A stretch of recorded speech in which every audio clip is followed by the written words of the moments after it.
All right, everybody. Today is going to be our last video on this section of the chapter on graph sketching. And so what we're going to do today is just do a quick review, go through all the vocabulary terms that we've been talking about, and find out or review how we find the information if we're either given a graph of f or if we're given the function of f. So again, all the vocabulary terms are going to be the same. We're just kind of running through this picture that you've seen over and over again, just making sure we can get all this information, whichever representation we have. So the first thing we're going to talk about are critical points. And so we know that critical points happen wherever y prime is equal to 0 or where y prime is undefined. So, for example, if we're given a graph, and just before I forget, I'm going to give this arrows here. If I'm given a graph of f, we know that y prime is equal to 0 wherever we have a horizontal tangent, and we know y prime is undefined wherever I have corners, cusps, vertical tangents, or any discontinuity. So if I look at my graph, I can see I don't have any discontinuities, no corners, cusps, or vertical tangents. So all I'm really concerned about is where y prime equals 0. So in this case, I'm going to estimate here. I have horizontal tangents at x equals maybe about negative 1.2, x equals 0, and then x equals 1.2. Okay, so those are my critical points. Now, if we're given a function of f, again, we're looking for the same things. Where is y prime equals 0 or undefined? So the first thing I'm going to do is find my derivative, and that's negative 3x squared. Oh, actually, I'm going to scratch this out. I'm going to change that function because I want it to roughly match this graph here so we can make comparisons and show ourselves that they really are the same things. So our new function, sorry about that, I'm going to work with y equals x to the 4th minus 4x squared. So now I'm going to take the derivative, y prime, and we have 4x cubed minus 8x. That's never going to be undefined, so I'm only concerned where it's equal to 0. So I'm going to factor out a 4x, and I get x squared minus 2 is equal to 0. So then I get x equals 0 or positive negative root 2. Now, root 2 is about 1.4, so it's not exactly the same, but it's pretty close, so we'll be able to compare that behavior pretty closely. So there are my critical points now given the function of f. So if I were to go ahead and make a table, well, let's go to the next point. So my maximum, I know where that's going to occur, right? My maximum are the highest points within an interval. So my maximum are the highest points within an interval. My absolute maximum is the highest point anywhere on the graph.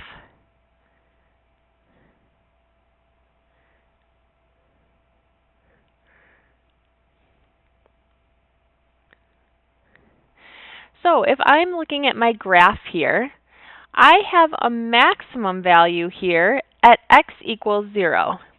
And again, I'm going to call that my relative maximum, because it's not the highest, but within this interval here, it is the highest point. So I have a relative max at x equals 0. As for my absolute maximum, however, since the end behavior goes up to infinity, I can never pinpoint the absolute highest point on that graph, so we would say we have no absolute maximum. Now, for the function, I'm actually going to go back to this in a little bit after we discuss increasing and decreasing, and then we'll go back and talk maximum and minimum values for the function. So minimum now we know are the lowest points within an interval.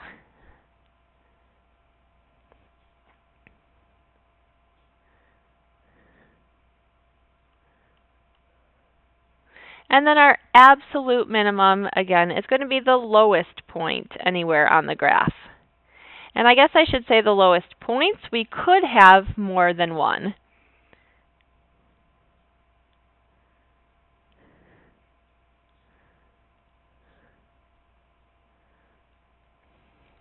So now if I go back to this graph, I can see I have minimum values at about x equals negative 1.2 and x equals 1.2.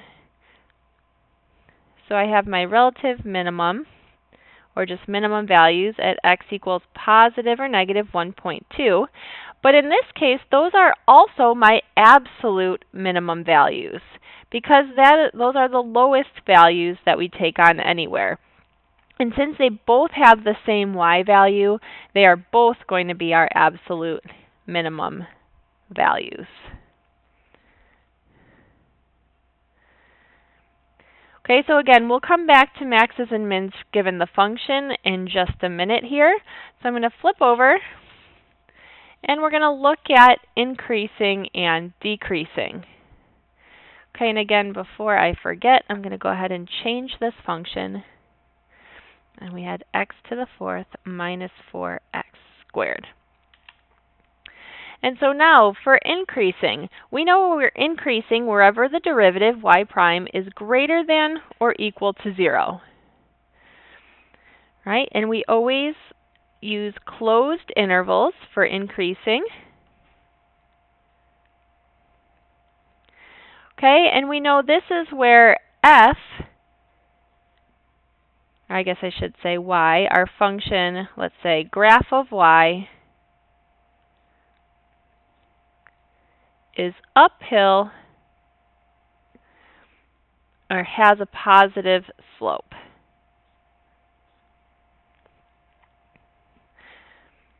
So obviously if we're looking at a graph, it's really easy to get those intervals. So here I'm going to be increasing from negative 1.2 to 0, and then again from 1.2 to infinity. We'll be decreasing anywhere that y prime is less than or equal to 0. Of course, we're closed again.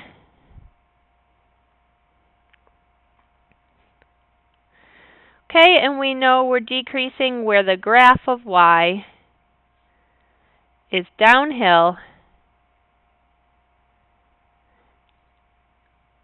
and has a negative slope. So looking at my graph, I'm decreasing from negative infinity to negative 1.2, and then again from 0 to 1.2. Now, when we're looking at a function, here's where we need to use our table. So I'm not gonna go ahead and solve this again. We found out before that our critical points were at x equals 0 and positive or negative root 2. So I'm going to go ahead and make my table here, and I'm only dealing with the first derivative for now, so we'll just do y prime. I know my left endpoint is going to be negative infinity, because we're considering this end behavior going off to infinity. So now I have negative root 2, I have another critical point at 0, and my other at positive root 2, and my end will be at positive infinity. So now we're going to look at this, and I will actually put this other paper here so we can look at our factored form. And we're going to do a sign analysis to figure out where we're increasing and decreasing. So I'm going to look in the interval from negative infinity to negative root 2. So I'm going to pick something more negative than negative root 2, so let's just say negative 5. So if I plug in a negative 5, I'm going to get a negative, If I plug it in here, that's going to give me a positive. So a negative times a positive tells me I have a negative, or I'm decreasing on this interval. In between negative root 2 and 0, I'm going to pick negative 1. So when I plug that in, I'll get a negative times a negative, which puts me positive or increasing here. Between 0 and root 2, I'll pick a positive 1. So now I have a positive times a negative. I'm decreasing again. And then greater than root 2, I'll pick 5, which is going to give me positive times a positive. Will make me positive on that interval. So now I can use my table to figure out my intervals of increasing and decreasing. So I'm increasing from negative root 2 to 0 and root 2 to infinity. So again, we can see my values aren't exactly the same because I was estimating off of my graph, but we're increasing from roughly around negative 1.4 to 0, and then roughly around that same point again, positive 1.4 to infinity. So that behavior matches up. And then I'm going to be decreasing anywhere y prime is less than or equal to 0. So from negative infinity to negative root 2, and then again from 0 to root 2.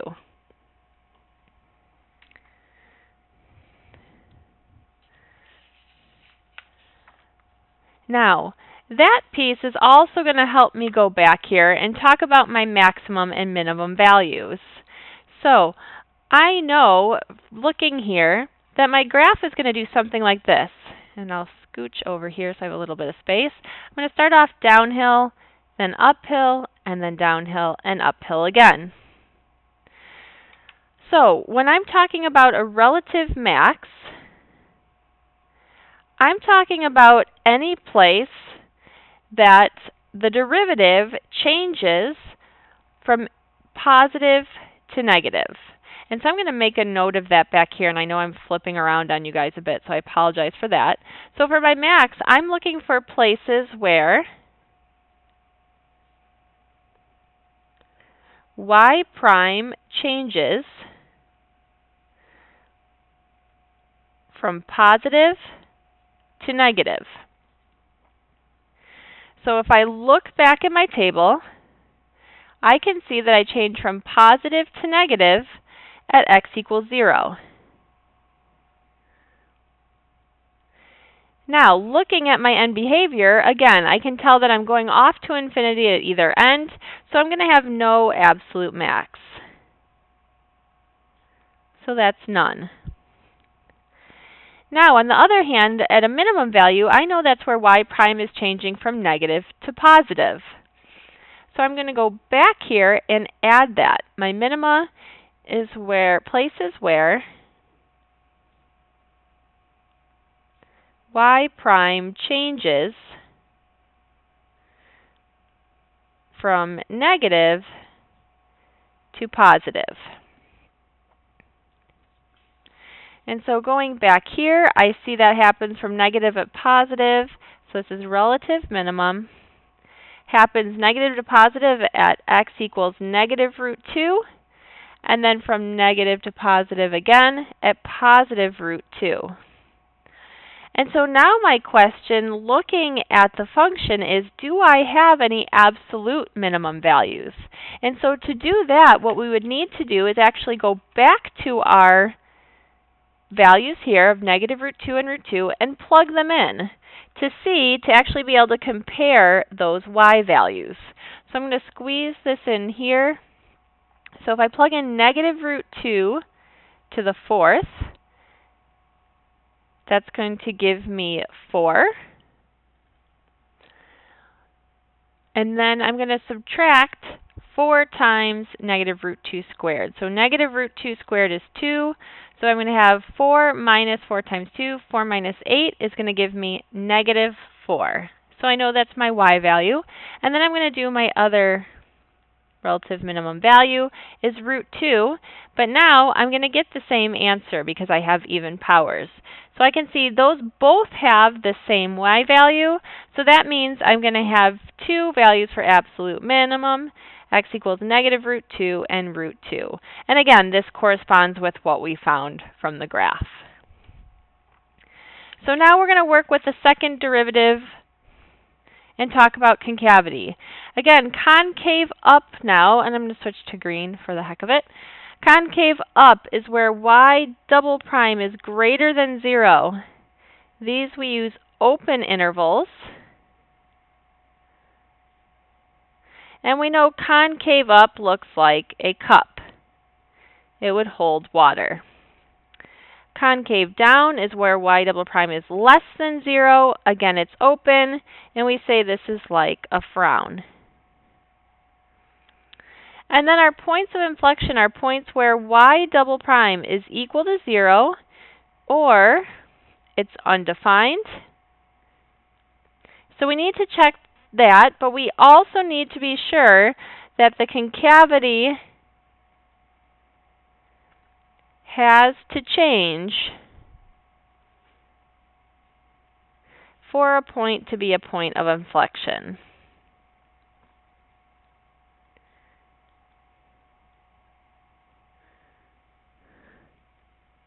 So we're checking that the second derivative is equal to 0 undefined, but we're also checking that there's a change in concavity. So now, on my graph, concave up, I know is going up. And like I said, I kind of estimate halfway in between my minimum and a maximum point. So if this was negative 1.2 and this is 0, I estimate that that point would be at about negative 0.6, and then again over here at about 0.6. So I'm concave up from negative infinity to negative 0.6.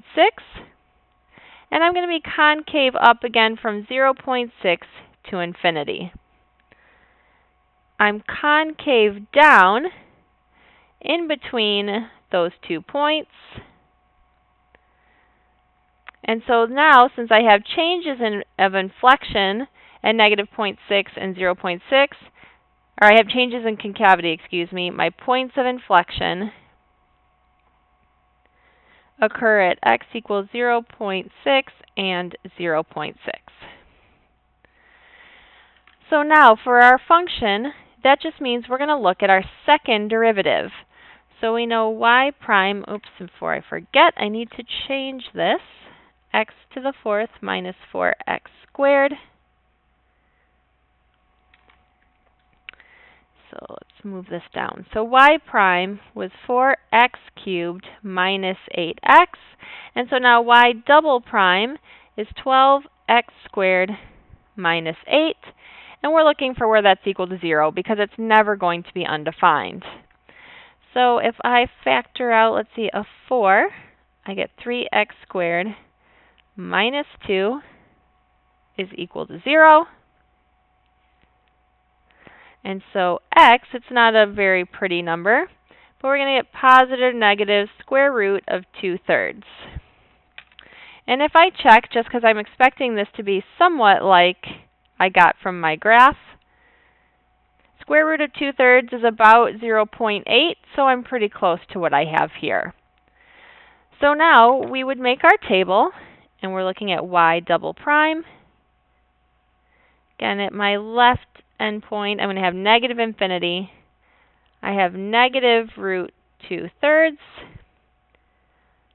positive square root of 2/3, and then I have infinity at the end. So we're just checking our intervals. So in this interval here, I'm going to test negative 1. And if I do that, negative 1, I'm going to get a positive inside times a positive. It's going to give me positive, so I'm concave up. In between, I can pick 0, and if I plug 0 in, I'm going to be negative or concave down. And then on this endpoint, if I plug in a positive 1, I'm going to be back to being positive or concave up.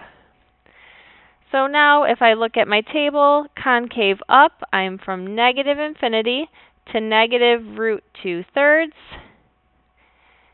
And I'm going to be concave up from root 2/3 to infinity. And then I'm concave down where concavity is negative, so between negative root 2/3 and root 2/3.